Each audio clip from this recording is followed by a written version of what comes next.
집이 없는 분들이 있을 거 아니에요. 그리고 집을 없는데 집을 사려는 분이 있었을 거 아니에요. 그럼 과연 나는 집을 언제쯤 사야 되는 거가 맞는 걸까라는 고민이 들지 않을까요? 그런 분들을 위해서 영상을 한번 준비했습니다. 그래서 과연 규제 정책도 나오고 공급 정책도 나왔는데 그럼 집은 언제 사야 될까요?가 이번 영상의 포인트입니다. 일단 결론부터 말씀을 드리면 저는 조금 지켜보면 좋을 것 같아요. 뉴스는요, 우리가 접한 뉴스는 항상 조바심을 유발할 수 있어요. 그래서 627 그 대출 규제 그 정책 이후에 그리고 9월 7일 공급 정책 그 사이 기간 동안에도 계속 신고가를 찍었어요. 그러니까 집값이 안 잡혔다는 얘기죠. 거래량 확 줄었어요. 근데 이 신고가들은 가격들은 안 떨어졌단 말이에요. 그러다 보니까 뉴스에서 어떻게 나오냐면 대출 규제 정책에도 불구하고 아파트 가격은 계속 오르고 있다. 이렇게만 나와요. 그러면 집을 살려고 준비했던 사람들이 나 또 타이밍 놓쳤구나. 아파트 가격 계속 오르네. 이렇게 생각할 거 아니에요. 나 집 못 사는 거 아니야? 이렇게 생각할 거 아니에요. 근데 그렇지가 않아요. 그러니까 예전에 같은 경우에는 뭐냐면 100건이 있었어요. 100건. 그러니까 거래량을 좀 봐야 돼요. 집을 살려는 분들, 어찌됐건 집을 살려는 분들은 일가구 1주택이라고 하더라도 내가 집을 샀는데 내가 산 집이 오르는 게 좋지 않겠어요? 당연히. 당연한 거예요, 그거는. 사람의 당연한 심리기도 하고. 근데 거래량이 중요해요. 거래량이 꾸준하게 받쳐주면서 가격이 올라야 진짜 가격이 오르는 거예요. 그러니까 한 명이 예전에 불과 1년 전까지만 해도 이건 예를 든 거예요. 거래량이 10건이에요. 월에 10건이 있어요. 그 아파트 단지에. 근데 지금 거래량이 한 건, 두 건밖에 없단 말이에요. 근데 가격이 올랐어요. 그렇다고 해서 가격이 오랐다고 보면 안 돼요. 그거는 제가 오랫동안 아파트 투자해본 결과 경험치거든요. 가격이 꾸준하게 오르려면은요, 안정적인 가격이 오르려면 거래량이 많아지면서 가격이 오르는 게 안정적인 가격이 오르는 거예요. 그러니까 지금 만약에 지금 상황에서 내가 조바심을 느낄 정도가 되려면 기존에 전년 대비 이 거래량이 크게 줄어들면 안 돼요. 그러면서 가격이 꾸준하게 오르면 이거는 정말 가격이 오르는 게 맞아요. 근데 그게 아니고 그냥 단순하게 한 건, 두 건 시고가가 오른다는 거는 조바심 때문에 누군가가 시고가로 이걸 매수를 하는 거거든요. 가격에 거품이 꼈다라는 것도 한편으로 맞는 얘기이기도 해요. 그러니까 내가 기존에 이 아파트 가격을 봤었어요. 이 아파트 가격이 꾸준히 한 연으로 봤을 때 5%, 7% 오른다고 쳐요. 그러면 작년에 예를 들면 10억인 아파트가 올해 한 10억 5천? 한 11억까지 올랐어요. 그러면 이거 크게 오른 게 아니죠, 솔직히. 꾸준하게 아파트 가격이 5%, 7% 정도 수도권 정도를 봤을 때, 서울에서 수도권 정도 봤을 때, 길게 보면 5에서 7% 정도 가격이 올랐거든요. 근데 이게 아파트 가격이라는 건 이게 서서히 1차원 그래프로 똑바르게 오르지가 않잖아요. 계단식으로 오르다가 이 그래프를 딱 길게 잡아서 딱 재보니까 5%, 7%가 되더라가 맞는 거지. 원래 가격은 그래요. 원래 가격은 꾸준하게 오르지 않고 어느 순간 또 많이 오르고 어느 순간 좀 떨어지기도 하고 이런 기간이 있단 말이에요. 근데 내가 지금 살려고 내가 관심 있는 아파트가 갑자기 5%, 7% 선을 넘어가가지고 20%, 30%까지 오른다고 이상한 거예요, 이게. 약간 그런 시점은 어느 시점 과거에 있었어요. 이게 요번만의 시점이 아니란 말이에요. 근데 지금 갑자기 올해 초부터 갑자기 막 중순까지 올라서 가격이 확 폭등을 했단 말이에요. 근데 규제가 나왔어요. 이 가격 폭등한 걸 보고서 규제가 나왔단 말이에요. 그러면 이 규제가 나왔을 때는 왜 규제 나왔겠어요? 가격이 오르는 게 심상치가 않네? 좀 잡아야 되겠네 하고 규제 나왔겠죠. 그럼에도 불구하고 가격대가 신고가가 찍었단 말이에요. 그럼 뉴스에서는 아파트 가격 안 떨어졌다고 나온단 말이에요.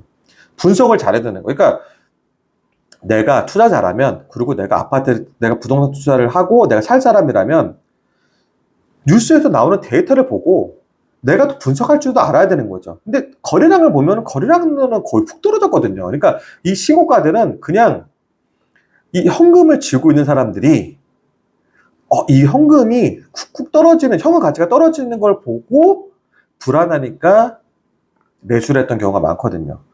이런 사람들이. 그러면 그 사람들은 당연히 가격이 오를 때였잖아요.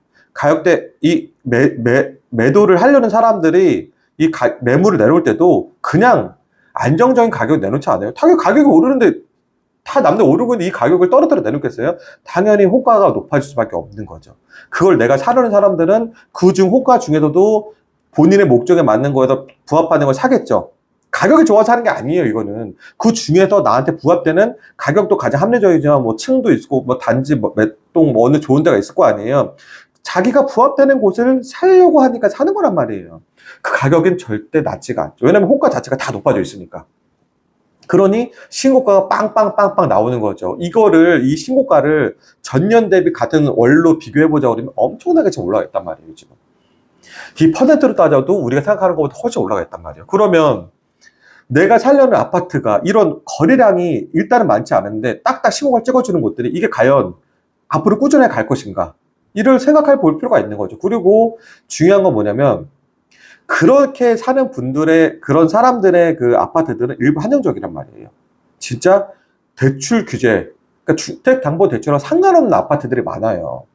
그러다 보니까 이거는 약간 나와는 동떨어진 거예요. 그러니까 내가 살려는 분들이 물론 돈 많은 분들도 이 영상을 보는 경우도 있겠지만 뭐 내가 살려는 아파트가 뭐 10억대라든지 아니면 10억 미만이라 이런 분들 많잖아요. 이런 분들은 전혀 상관이 없어요. 조급할 필요가 전혀 없다라는 거죠. 제가 봤을 때는.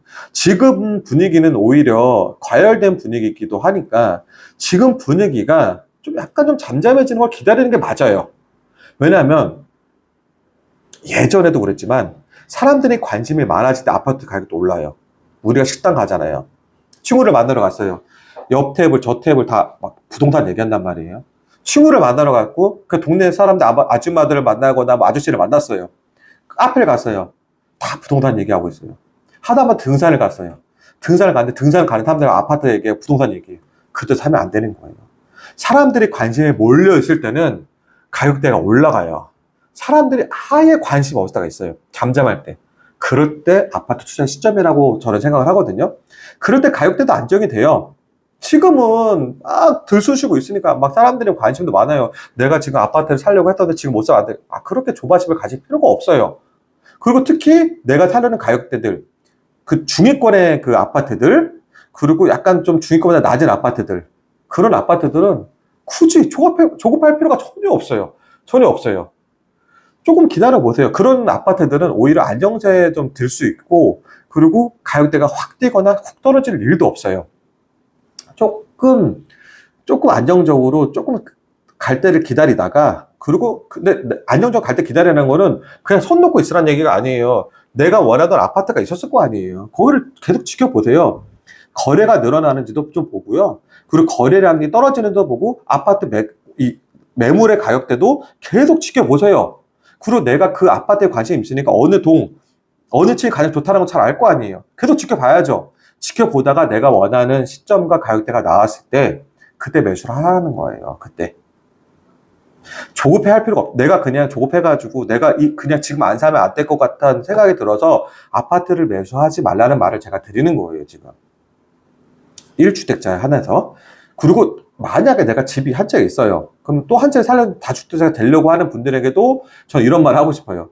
저는 당분간은 그런 선택은 좀 안 하는 게 맞지 않을까 생각, 말씀을 드리고 싶어요. 왜냐면 어찌됐건 이번 정부의 포인트는 다 주택자를 잡겠다는 거고, 그리고 주택 가격을 잡겠다는 거거든요. 그러니까 내가 이미 한 채를 갖고 있어요. 근데 다른 한 채를 샀어요.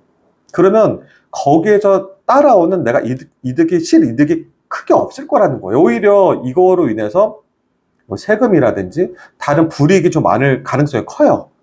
지금은 공급 정책은 지금 뭐 대출 규제라든지 그 공급 정책은 이제 한 번씩밖에 안 나왔잖아요. 근데 앞으로가 더 중요한 거예요. 앞으로 어떤 상황이 될지에 따라서 이 또 고강도로 나올 수가 있거든요. 그러다 보니까 내가 다 주택자고 지금 이미 더 추가로 주택주를 한다는 분들은 조금 조심할 필요가 있다는 거죠. 왜 하지 말라는 거를 굳이 할 필요가 없는 거죠, 지금. 왜냐면 제가 투자는 꼭 그 투자만 있는 게 아니잖아요. 뭐 재개발도 있고, 재건축도 있고, 상업용 부동산도 있고. 또 다방면으로 보자라는 거죠. 다방면으로. 그리고 내가 제가 생각하는 1주택을 꼭 하시려는 분들은 전 무조건 1주택은 해야 한다고 생각하는 주의이기 때문에 집은 사야 된다고 보고요. 그 분들은 조급할 필요가 없고, 그렇다고 해서 손도 나서도 안 되고, 지켜보다가 내가 원하는 매물이 나오거나 내가 원하는 조건이 나오면 그때 무조건 매수해라. 가격이 높고 적고는 중요하지 않다. 그때 내가 매수하면 1주택자에 하나 더 매수하면은 크게 문제가 없다. 그리고 내가 매수할 아파트라든지 주택이 투자의 그 텀을 길게 봐라. 7년, 한 10년 이렇게 보고 투자하면 전혀 문제가 없으니까 조급해하지 말아라. 이 말을 마지막으로 당부드리면서 이 영상을 마치겠습니다.